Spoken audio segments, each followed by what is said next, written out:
నిద్రలో ఏ రకమైన కలలు వస్తున్నాయా? Be careful. కలలు సాధారణంగా నిద్రపోయేటప్పుడు ప్రతి మనిషికి ఇవి వస్తుంటాయి.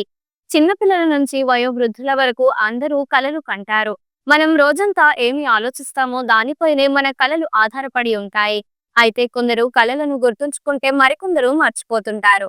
ఇంకొందరు మాత్రం కలని అటు పూర్తిగా మర్చిపోకుండా ఇటు పూర్తిగా గుర్తుపెట్టుకోకుండా సగం సగంగా ఉండిపోతారు. కలల్లో కొంతమందికి మంచి కలలు వస్తే మరికొంతమందికి చెడు కలలు వస్తాయి. అయితే మనం రోజంతా ఏమి ఆలోచిస్తామో అది కూడా మన కలలోకి వస్తుందని డాక్టర్లు చెబుతుంటారు.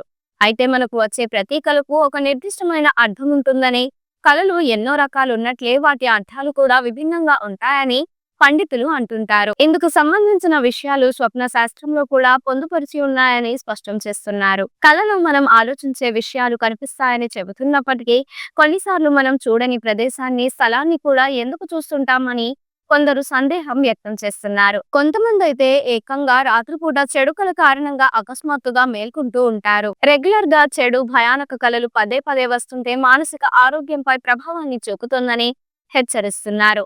శారీరక ఆరోగ్యంపై ఇది హాని చేస్తుందని, అందుకే తగిన జాగ్రత్తలు తీసుకోవాలని తెలిపారు. ఇలా తరచుగా వచ్చే పీడకలలు ఆరోగ్యానికి హాని కలిగిస్తాయని మానసిక వైద్యులు సూచిస్తున్నారు. ఈ తరహా లక్షణాలని పోస్ట్ ట్రామాటిక్ స్ట్రెస్ డిజార్డర్ గా భావించవచ్చని చెబుతున్నారు. అందుకే రోజు చెడు కలలు వస్తూ ఉంటే ఒత్తిడికి దూరంగా ఉండాలని అంటున్నారు. మరీ ముఖ్యంగా చెడు కలలు రాకుండా ఉండాలంటే పగటిపూట నిద్రపోవడం మానుకోవాలని వెల్లడిస్తున్నారు.